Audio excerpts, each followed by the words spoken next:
Florida's still growing at 1,000 people per day. There's a lot of reasons why people come down. If we're going to create a sustainable Florida, we should start at the home.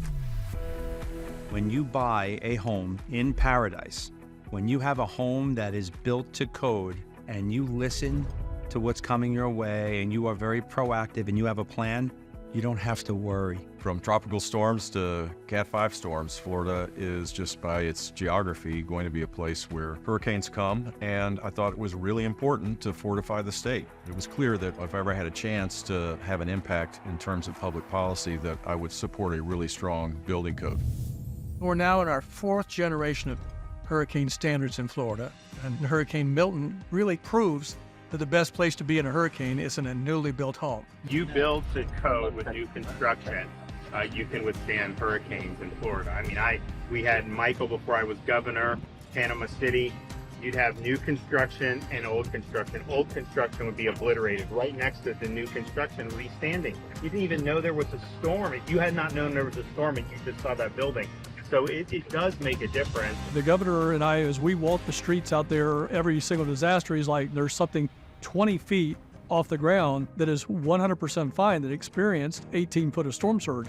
But then you look right next to it, something that was mitigated back probably in the late 90s, early 2000s, that was only built to say 12 feet off the ground, but it had water all the way to the rooftop. When you choose Florida, your chances of bouncing back and recovering and being resilient as a family and having your largest investment protected are really the strongest by coming here. I think residents are noticing how well built the homes are. It gives them more confidence to stay within their homes. You're seeing people moving more inland. You're seeing people buy new product and knowing that, hey, I can stay in my home and my power stays on, my roof's going to stay on, my windows will stay intact. Babcock Ranch is a place where the major home builders are. If you go there, the power never goes out. The damage based on hurricanes going over Babcock Ranch in one case and being on the wrong side of the storm in 2 cases, my gosh, I mean, the damage is minimal. We set out at Babcock Ranch to create the most sustainable, the most resilient, and the most innovative new town that's ever been built. I think we are a very good sustainable state for insurance and the consumers that live here. As a few years ago, average rate requests were around 14%. And today, as these storms are taking place, the average rate request is a 0.8% increase. And this year, over 40 companies have filed for either a rate decrease or a 0% increase. And so it's really the building code, the tremendous infrastructure that Florida has placed upon ensuring that consumers long-term have affordable options.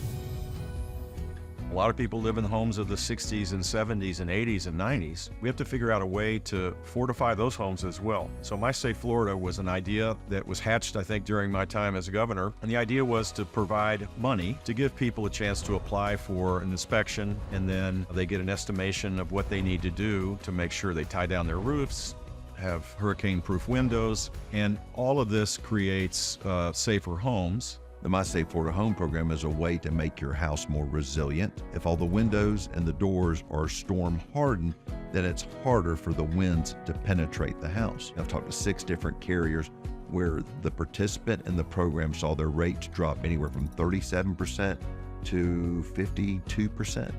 So if you participate in the program and you harden your home, there's savings to be realized. After a storm, the first thing is making sure your home is safe, making sure your family is safe. The next important thing is getting your community up and running. And that's why I think when it comes to the business, it's very important for them to be hardened and with these new codes to where the store is there. You know, you may have some damage, but for all intents and purposes, the bones of that store, they're ready to rock and roll. They're ready to get people fed. They're ready to get their employees back to work. I think you've got to give credit to the local emergency management teams all across the state, as well as governors and their teams. We've had a bipartisan culture of emergency response and protecting Floridians during these difficult times. The governor tells me there's 4 things that we cannot fail at, and that's food, fuel, power, and communications. We invest heavily in all 4 of those sectors. I see our leaders live and work through disasters. Many of our members are utility CEOs, and I watch them interact and lead and respond very quickly.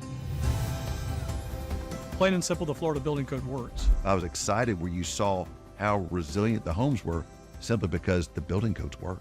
Florida is really resilient. We go through hurricanes all the time. That's why our palm trees are still standing. They will grow back.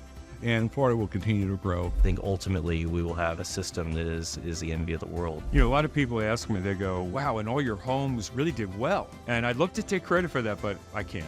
That really is the Florida building codes, which are absolutely outstanding. All you got to do is see the communities that are built to the building code and compare those to the ones that aren't. And it's pretty easy to see. You don't have to be a rocket scientist.